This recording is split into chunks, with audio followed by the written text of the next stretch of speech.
Puan Maharani selaku Ketua DPR RI menjelaskan alasan dirinya tak menemui masa aksi demo rancangan Undang-Undang Kesehatan pada Selasa 11 Juli 2023 kemarin.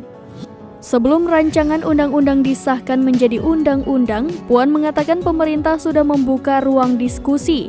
Apabila masyarakat masih belum puas terkait hasil pengesahan RUU Kesehatan menjadi UU, Puan menyebut masih ada kesempatan untuk menyampaikan masukan ke Mahkamah Konstitusi.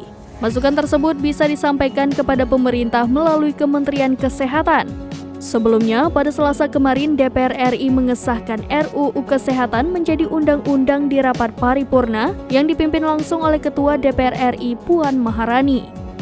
Buntut dari disahkannya RUU Kesehatan menjadi UU, anggota DPR RI fraksi Partai Demokrat Santoso pun mendukung para tenaga kesehatan untuk melakukan mogok kerja.